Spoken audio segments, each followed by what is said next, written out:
할렐루야, 할렐루야. 우리 옆 사람하고 한 번만 같이 인사합시다. 하나님이 당신과 함께 하십니다. 우리 한 번만 더 같이 이렇게 인사했으면 좋겠습니다. 당신이 내 옆에 있어서 행복합니다. 네, 감사합니다. 우리 말씀 보도록 하겠습니다. 말씀은 마태복음 16장입니다. 마태복음 16장 13절에서 20절까지 말씀 보도록 하겠습니다. 마태복음 16장 13절에서 20절까지의 말씀입니다. 저 한 절, 여러분 한 절, 마지막 절은 같이 읽겠습니다. 저부터 읽겠습니다. 예수께서 빌립보 가이사랴 지방에 이르러 제자들에게 물어 이르시되 사람들이 인자를 누구라 하느냐?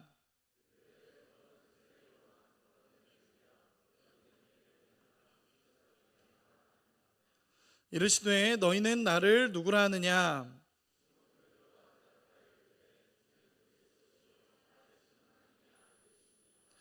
예수께서 대답하여 이르시되 바요나 시몬아 내가 복이 있도다. 이를 내게 알게 하니는 혈육이 아니요 하늘에 계신 내 아버지시니라.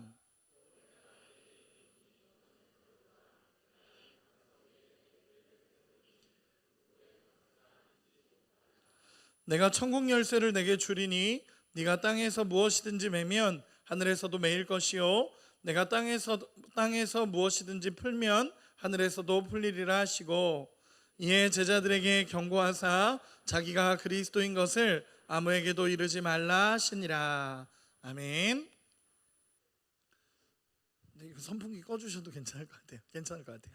네, 감사합니다. 잠깐만 기도하고 시작하겠습니다. 잠깐 기도하겠습니다. 하나님 감사합니다. 하나님 말씀을 듣습니다. 하나님 말씀이 생명이 되어 우리 청년들에게 전해지게 하여 주시고 예수께서 원하시는 음성이 들려질 수 있도록 축복하여 주시옵소서. 주님, 전하는 자는 가리시고 위대한 아버지만 드러나기를 소망하며 살아계신 예수님의 이름으로 기도합니다. 아멘. 예, 말씀을 나누도록 하겠습니다. 오늘은 우리가 다 알다시피 종려주일이라는 날입니다. 원래 종려주일이라는 날은 설교 본문이 사실 정해져 있어요. 그게 뭐냐면 예수님께서 예루살렘에 입성하는 그 장면을 보통은 설교를 합니다.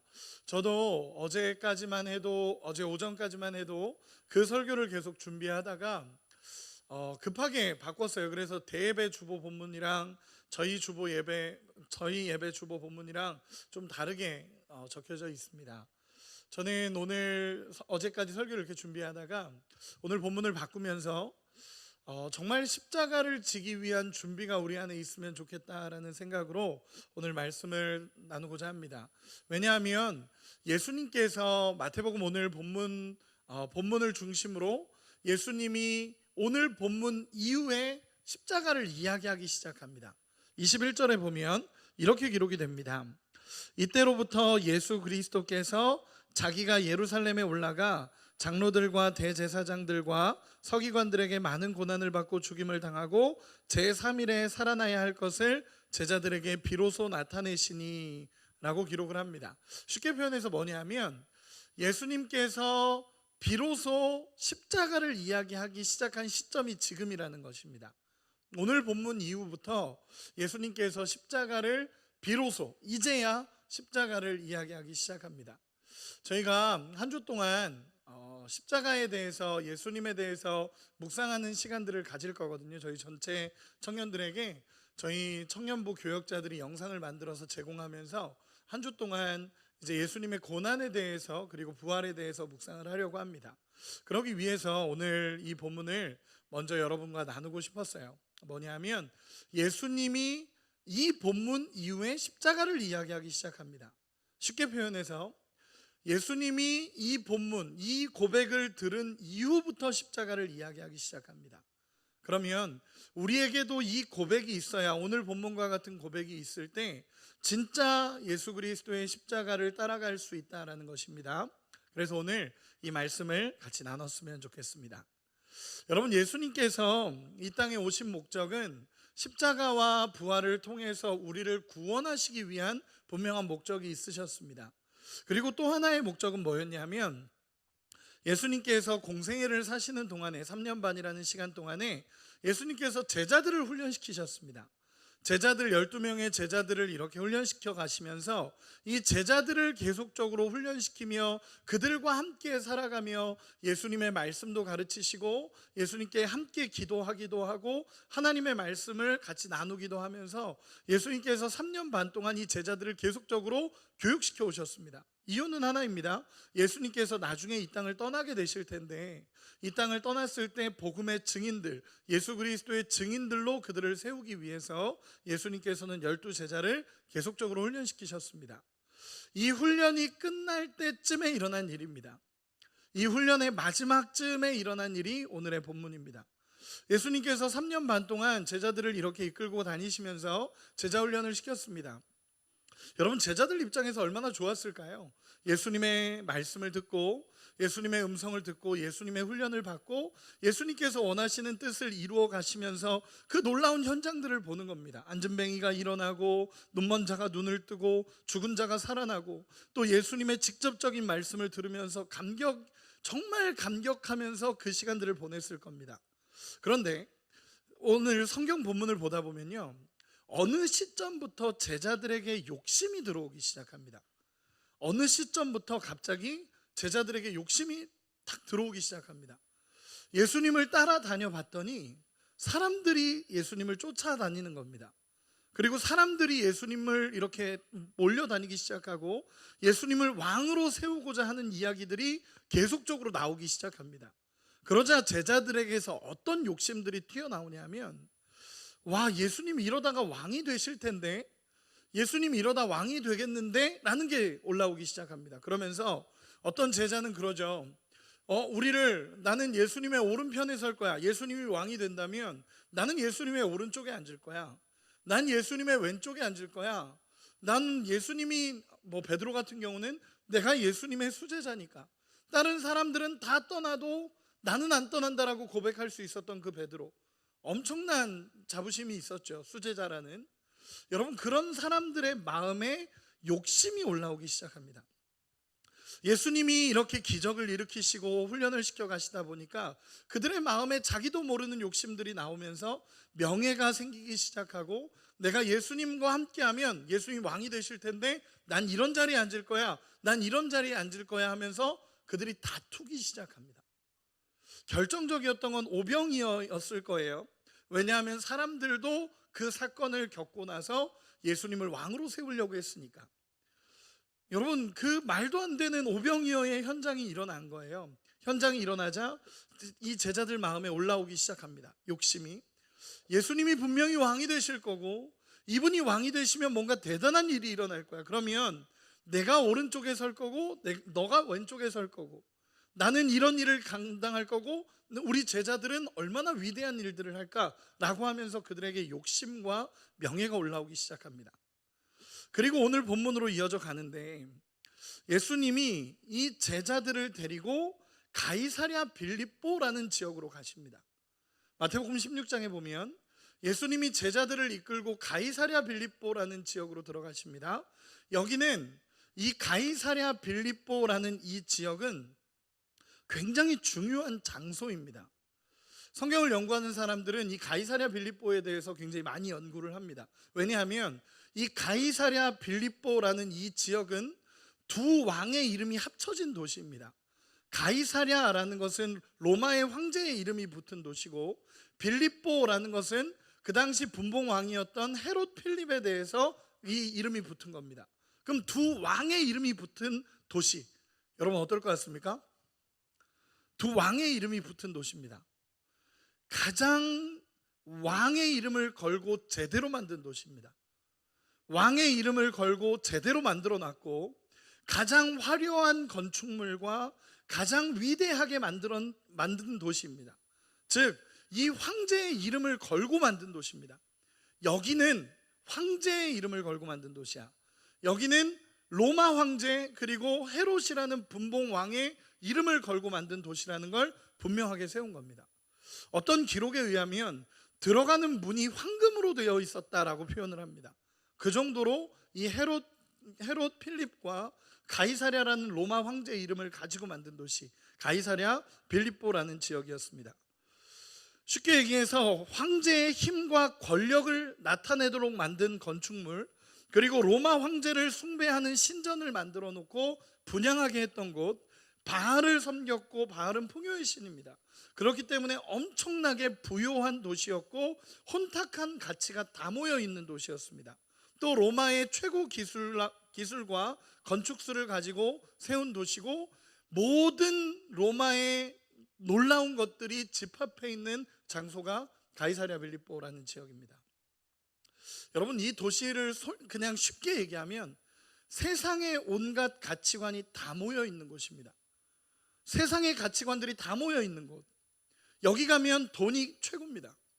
여기 가면 권력이 최고고, 이곳에는 모든 것이 돈이 지배하는 세상, 권력이 지배하는 세상, 우상이 지배하는 세상, 음란이 지배하는 세상, 이 집합체로 보여지는 곳이 가이사랴 빌립보라는 이 지역입니다.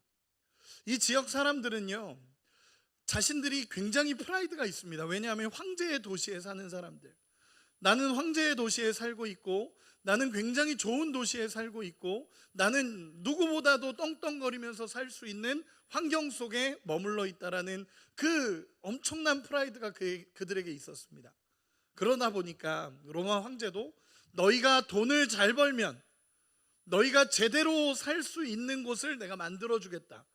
너희가 정말 부자로 살고 싶다면 이곳으로 와라. 너희가 제대로 살고 싶다면 이곳으로 와라 라고 하면서 로마 황제의 이름을 걸고 만든 도시가 이 도시입니다.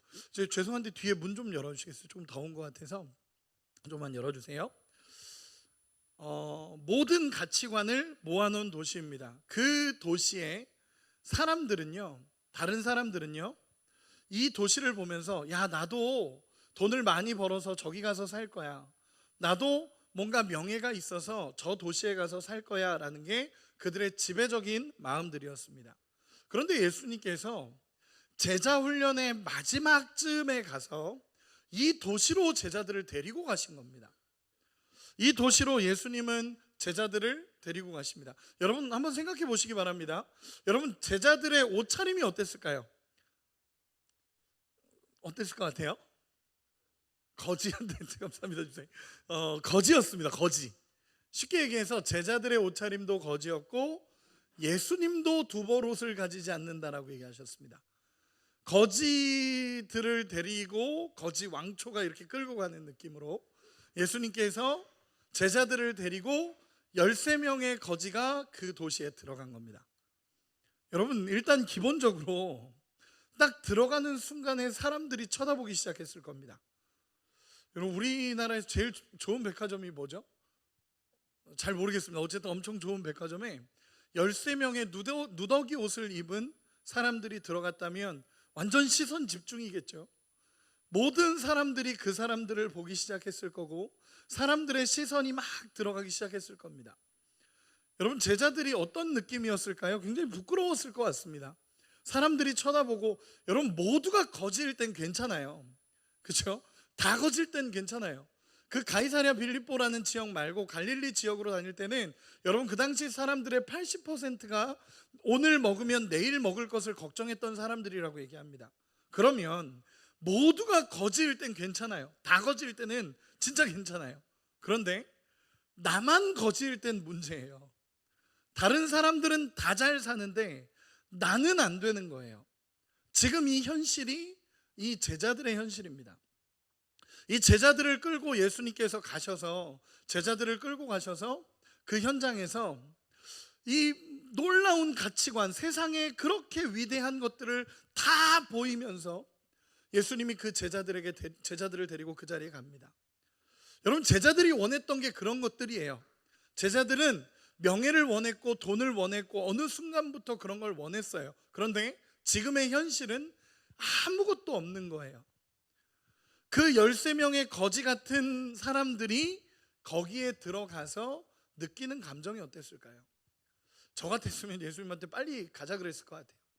예수님 좀 빨리 갑시다. 예수님 여기 말고 딴 데 가서 예수님 얘기하셨으면 좋겠습니다 라고 얘기할 것 같아요. 그런데 예수님께서 그 풍요로운 도시 속에서 굉장히 위축된 제자들을 향해서 그 가장 로마의 세상의 한 집합체에서 세상의 모든 가치관이 있는 그곳에서 예수님이 제자들에게 물으시는 거예요. 저는 그 장면을 보면 참 이상해요. 예수님이 그 사람들 앞에서 제자들을 이렇게 부릅니다. 그래서 얘들아 앉아봐 그러면서 이렇게 앉았겠죠. 그러면서 얘들아 내가 하나만 물어볼게 라고 얘기하시면서 묻는 겁니다. 이렇게 묻습니다. 사람들은 나를 누구라고 하느냐? 라고 예수님 묻습니다. 여러분, 사람들은 나를 누구라 하느냐? 라고 물었어요. 그러자 제자들이 이렇게 대답을 합니다. 엘리야나 예레미야나 선지자 중에 하나라고 합니다 라고 얘기해요. 아, 예수님, 엘리야나 예레미야나 선지자 중에 하나라고 합니다 라고 얘기를 합니다. 여러분, 이 대답은요, 다른 사람에게 묻는 거니까 괜찮아요. 다른 사람들은 나를 누구라고 하느냐라고 묻는 거예요. 사람들이 나를 누구라 하느냐라고 물으니까 그건 얼마든지 대답을 할 수 있습니다. 얼마든지. 사람들이 엘리야나 예레미야나 선지자 중에 하나라고 합니다 라고 얘기해요. 그런데 여러분, 이것도 잘 아셔야 되는 게 굉장히 애매한 대답이에요. 왜냐하면요, 이스라엘에게 있어서 선지자라는 것은요, 능력과 기적을 일으키는 존재예요. 그러면 그 현장에서의 이 대답은 세상의 가치와 절묘하게 맞아있는 대답이에요. 절묘하게 맞아있는 대답을 제자들이 예수님에게 하는 거예요. 사람들은 나를 누구라고 하느냐? 라고 물었는데 선지자 중에 하나라고 합니다. 권력과 능력의 상징인 선지자를 얘기하는 거예요. 예수님은 그 대답이 마음에 들지 않았어요. 예수님은 그 대답이 마음에 들지 않았습니다. 그래서 뭐라고 묻냐 하면, 여러분 이렇게 묻습니다. 너희는 나를 누구라고 하느냐? 라고 물어보셔요. 세상 사람들 말고. 여러분, 이 장면은 제자훈련의 마지막쯤에 있는 장면입니다. 이렇게 얘기하시는 거예요. 너희는 나를 누구라고 생각하느냐? 라고 묻습니다. 여러분, 우리 옆 사람에게 한 번만 물어봐 주세요. 너는 예수님이 누구라고 생각하니? 한번 물어봐 주세요. 여러분, 묻지만 마시고 대답도 들으셔야죠. 물어보기만 하고 끝나버리시면 안 됩니다. 네, 다시 절 보세요. 네, 절 보세요. 다른 얘기하고 계신 것 같아서 절 보세요. 네, 예수님이 이렇게 물어보시는 거예요. 너희는 나를 누구라고 하느냐? 여러분, 사실 예수님은 다른 사람 질문에 관심 없어요. 다른 사람들이 누구라고 하는 거에 관심 없으세요. 예수님의 관심은 이거예요. 너희는 나를 누구라고 하느냐? 여러분, 이 고백이 뭔지 아세요? 아무리 제자들이어도 이 고백에 대답하지 못해요. 섣불리 대답하지 못해요. 왜냐하면 여러분, 나중에 베드로가 대답하지만 모든 제자들에게 예수님은 물으신 거예요. 너희는 나를 누구라고 하느냐? 라고 물어봐요. 왜냐하면요, 그들은 서로 이런 곳에서 살고 싶어 했고, 이런 곳에서 있고 싶어 했고, 이런 권력, 황제의 권력이 있는 도시, 능력이 있는 도시, 힘이 있는 도시에서 살고 싶었고, 그들이 원했던 세상의 가치관이 거기 다 있어요. 근데 지금 예수님과 함께하는 현실은 아무것도 없어요. 현실적으로 봤을 때 모든 세상의 가치관이 눈앞에 다 보여요.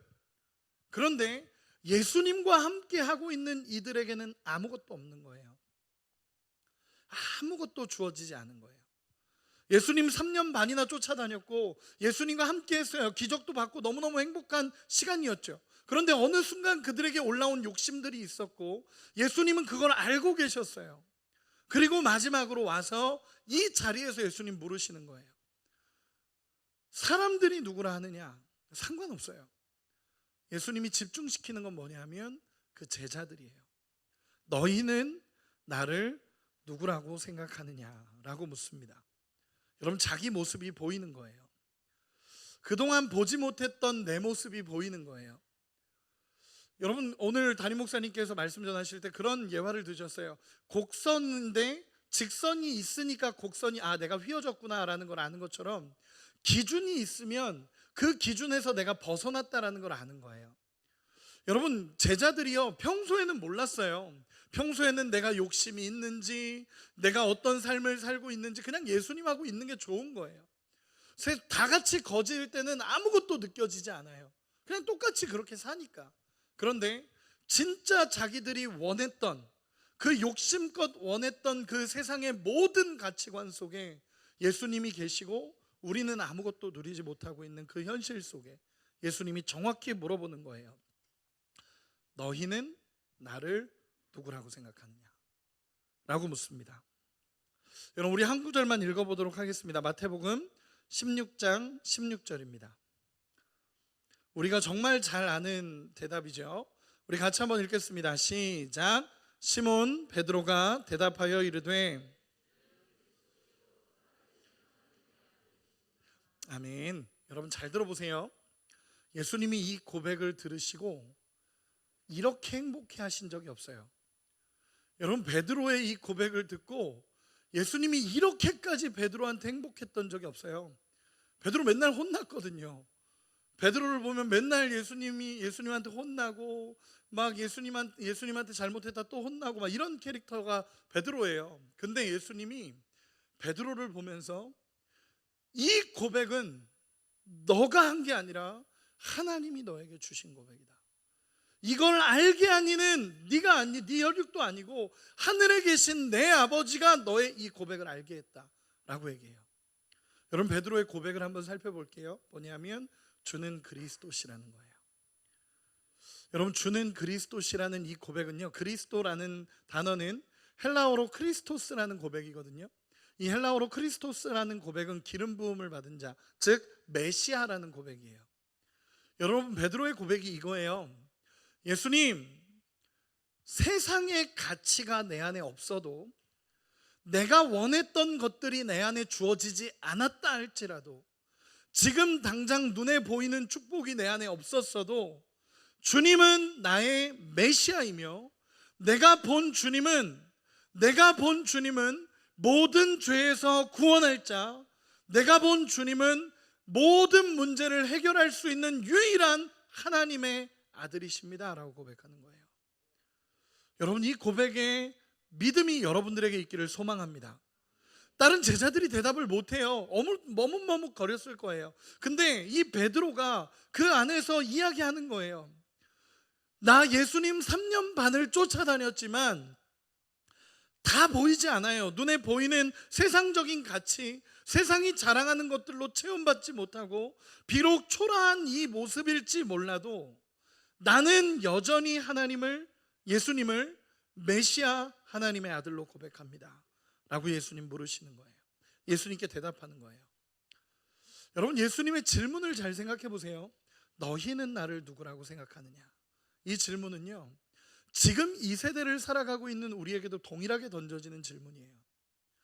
내가 눈앞에 내가 원하는 것들이 갖춰지지 않는다 할지라도, 내가 세상의 그 화려한 가치로 체험받지 못한다 하더라도, 지금 내 눈앞에 보이는 엄청나게 화려한 것들, 엄청나게 많은 재물들, 엄청나게 많은 것들, 그러나 나한테는 없는 거, 이런 현실 속에 있다 하더라도 그럼에도 불구하고 너희는 나를 누구라고 생각하느냐?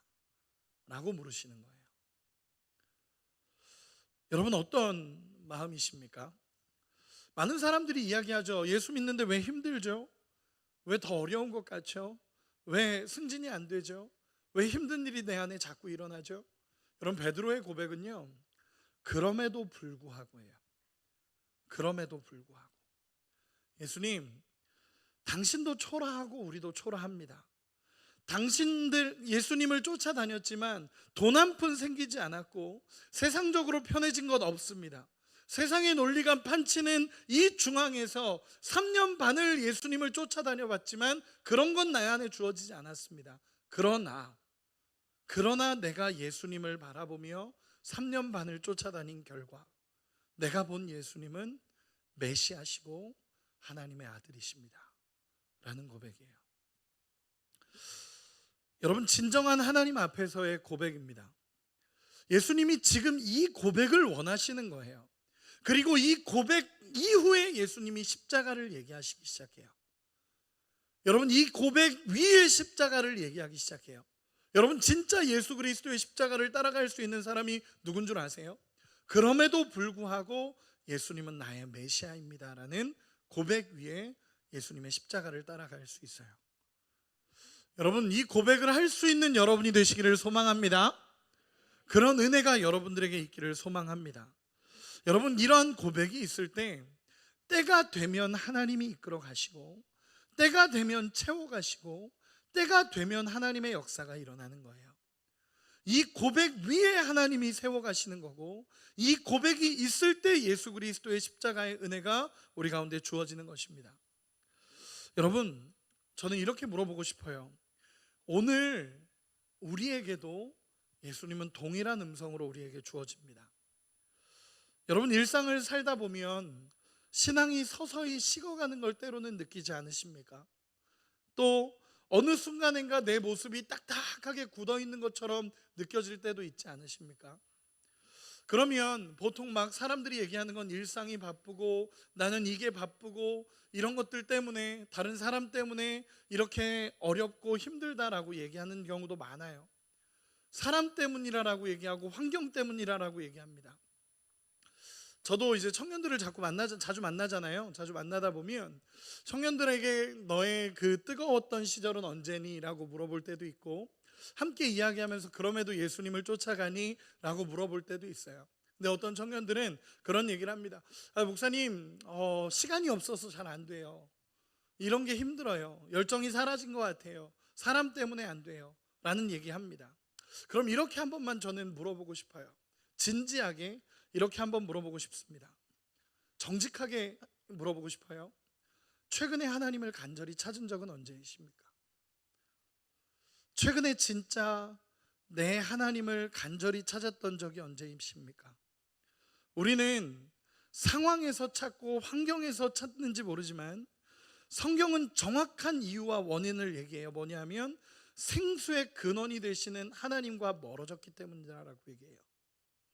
내가 인생에 하나님을 고백하지 못하고, 하나님을 바라보지 못하고, 세상의 가치만 바라보며 살아가며 하나님을 떠난 듯한 모습으로 살아가는 이 모습을 향해서 성경은 정확하게 얘기합니다. 하나님을 놓쳤기 때문이라고 얘기해요. 세상의 가치가 커서 하나님이 안 보이는 게 아니라 하나님을 놓쳤기 때문에 세상의 가치가 커 보이는 거예요. 여러분, 베드로는 세상의 가치가 아무리 커도 예수님이 보이는 거예요. 세상의 가치가 아무리 커도 예수님이 보이니까 주는 그리스도시요 살아계신 하나님의 아들이십니다 라고 고백할 수 있다는 것입니다. 여러분, 물어보고 싶어요. 여러분 안에 주님이 계십니까? 이렇게 대답을 못 하시면 안 돼요. 다시 한번 제가 좀 너무 진지하게 물었죠. 함정을 파고 기다리는 게 아닙니다. 여러분들에게 다시 묻겠습니다. 여러분 안에 예수님이 계십니까? 여러분, 예수님이 계시다면 그 예수님을 집중하고 따라갈 수 있는 은혜가 있기를 소망합니다. 제가 간증 하나만 할게요. 제가 간증이라고 하는 것보다 내려놓음에 대해서 한번 이야기를 해보고 싶어요. 제가 예전에 저는 호주에서 사역을 했었습니다. 호주에서 한 2년 반 정도 사역을 했었어요. 근데 2년 반 정도 사역을 하다가 갑자기 한 1년쯤 지났을 때 갑자기 담임 목사님이 사임을 하셨어요. 어떤 문제가 있어서 담임 목사님이 갑자기 사임을 하게 됐습니다. 그러다 보니까 그 당시 이제 목사는 저밖에 없었어요. 그리고 다른 분도 계시긴 했는데 저한테 이제 와서 장로님들이 오셔서 장 목사님, 교회가 이제 지금 막 위기를 겪고 있으니까 장 목사님이 담임 목사님을 청빙할 때까지만 좀 버텨주십시오 라고 얘기를 한 거예요. 그래서 제가 거기서 뭐라고 해요? 교회가 힘들고 위기고 담임 목사님 갑자기 사임하고 교회가 어려우니까 진짜 열심히 해보겠다라고 얘기했어요. 그리고 나서 저는 사역을 감당하기 시작했습니다. 근데 상상할 수 없었던 시간들이었어요. 왜냐하면 월요일부터 토요일까지 새벽 예배를 매일 인도했고, 수요 예배 설교를 했고, 금요 철야 예배를 했고, 토요일 모임을 인도했고, 주일 1, 2, 3부 설교를 했고, 청년부 예배 설교를 했어요. 여러분, 거의 설교 자판기처럼 이렇게 누르면 나오는 것처럼 매일매일 그렇게 설교를 해나갔어요. 거기다가 이제 평일에는 이제 교회에 상처받고 어려우신 분들이 그 당시 많았어요. 그러다 보니까 그분들을 신방하러 다니기 시작했어요.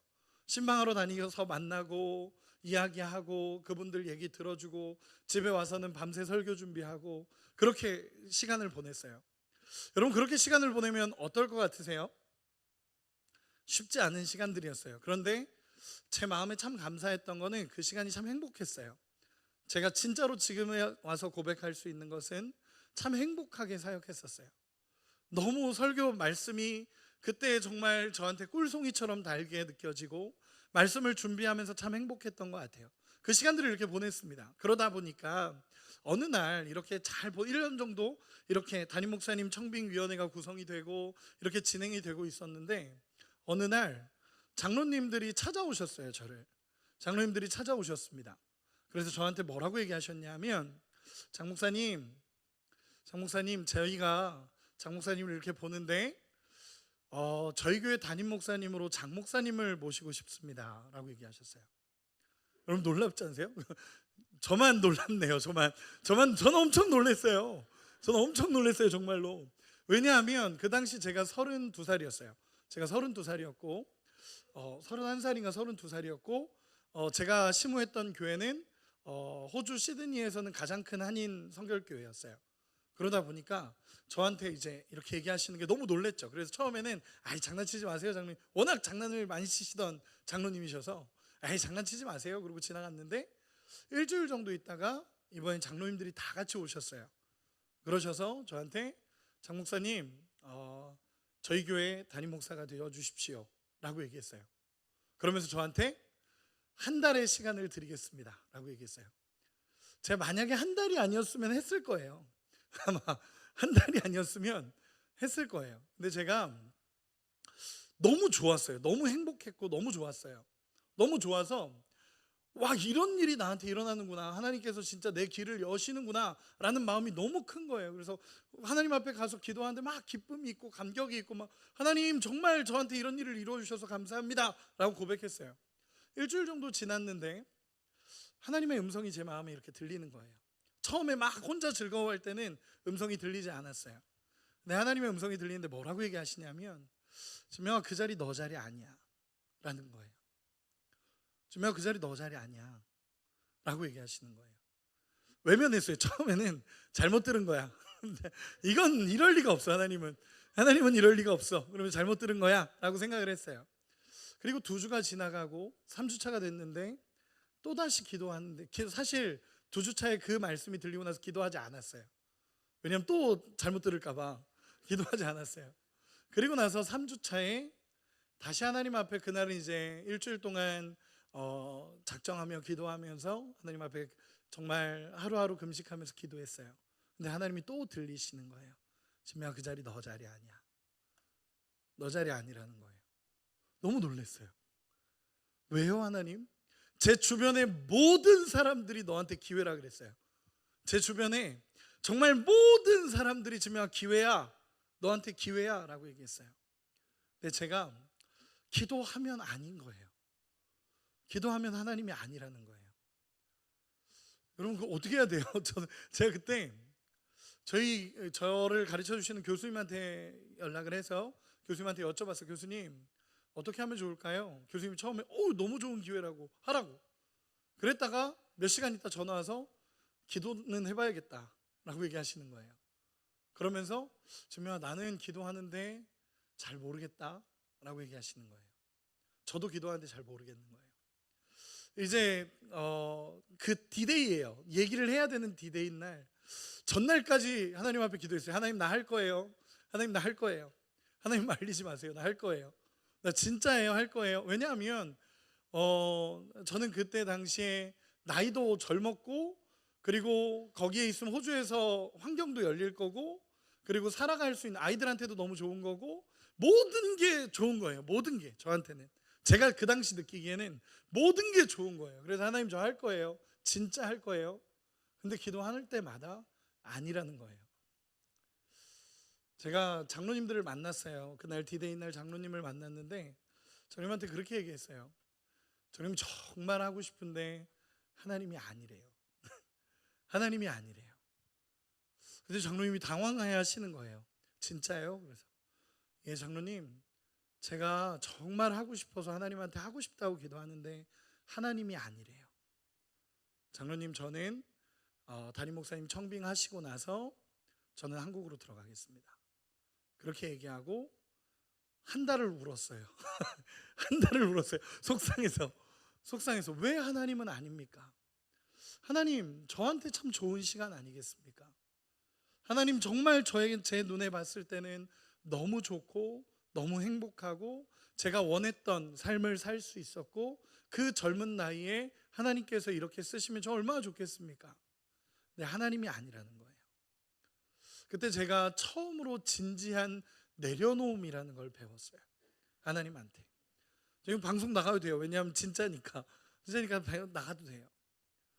저는 지금도 그런데 참 놀라운 것은 얼마 안 있다 한 달쯤 지난 후에 거기에 있는 수석 장로님이 저를 부르셨어요. 저를 부르셔서 장 목사님 같이 만나죠. 그러면서 밥 사주시겠다고. 그래서 밥 사주신다 그래가지고 밥을 먹으러 나갔더니 맥도날드 가셨어요. 장로님이. 그것도 교회 앞에 있는 맥도날드 가서 감자튀김 사주시더라고요.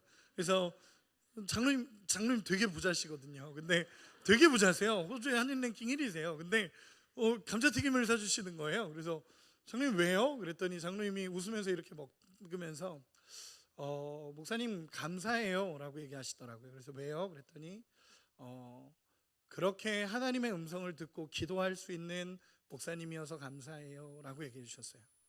그러면서 뭐라고 얘기해 주셨냐면 음식은 감자튀김을 사주셨지만 이렇게 얘기하셨어요. 장 목사님이 한국에서 공부하는 모든 비용을 제가 대겠습니다. 저는 PhD를 호주에서 장학금을 받고 다녔어요. 놀랍죠? 하나님이 그걸 여셨어요. 물론 장로님이 생각했던 기간보다 제가 더 딜레이 돼서 좀 더 많은 금액이 들어갔죠. 좀 더 많은 금액이 들어갔어요. 장로님이 얘기하셨던 것보다. 그런데 하나님께서 저를 이끌어 가신다라는 걸 그 현장에서 봤어요. 장로님 앞에서 참 많이 울었어요. 왜냐하면 어떻게 살아야 될지도 난감했고 한국의 모든 걸 정리하고 호주로 왔었으니까 다시 돌아갔을 때 아무것도 뭘 해야 될지 몰랐어요. 그런데 하나님이 하루하루를 열어가셨어요. 한국에 사역지도 없어서 도착하자마자 3일 만에 하나님이 길을 여셨어요. 하나님의 놀라우신 은혜를 제가 보면서 하나님 앞에 지내왔어요. 저는 이 베드로의 고백이 그때 당시 저의 고백이 됐었어요. 하나님, 제 눈앞에 이런 것들이 있고 이런 것들이 있고 이런 것들이 있고 이런 것들이 있어요.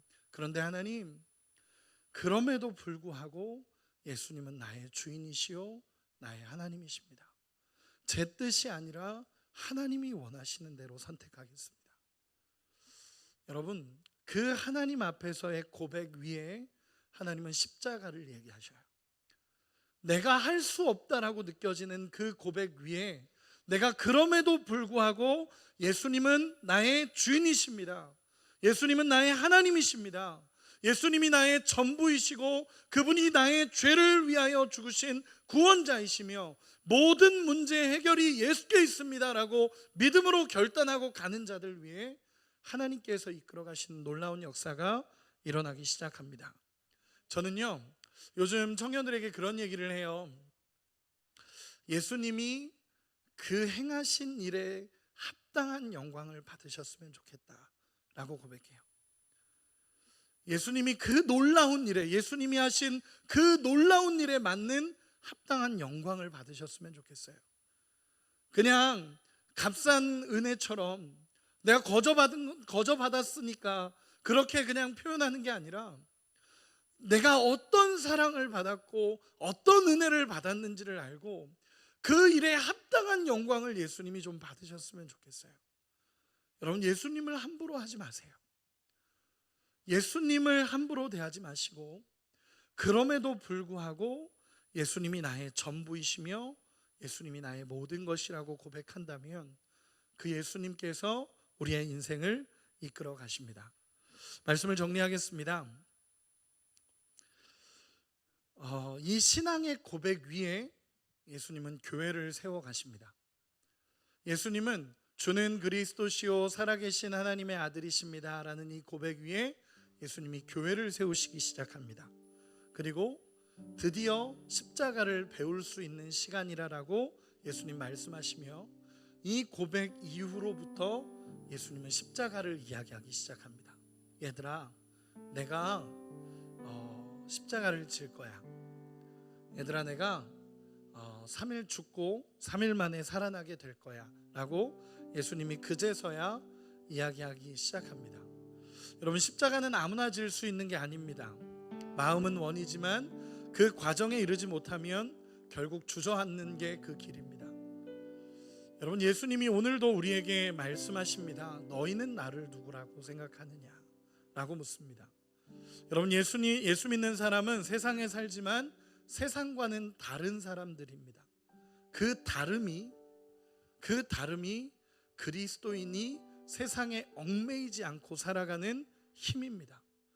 예수 믿으면 복 받는다더라, 잘 된다더라, 좋은 일만 일어난다더라, 그런 일만 일어나나요?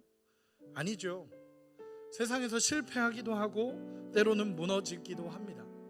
여러분, 예수 믿으면서 무엇을 기대하십니까? 세상이 말하는 성공과 그리스도인이 말하는 성공이 같아서는 안 됩니다. 어떤 상황에도 예수님이 옳다고 하면 옳은 것이 그리스도인의 성공입니다. 여러분, 그런 믿음이 우리 안에 있기를 소망합니다. 그래서 오늘 예수님이 여러분들을 향해 너희는 나를 누구라 하느냐라는 그 음성이 여러분 마음속에 들려지고 온전하게 예수님을 고백할 수 있는 우리 모두가 되시기를 소망합니다. 우리 아멘 합시다. 아멘. 우리 다 같이 자리에서 일어나겠습니다.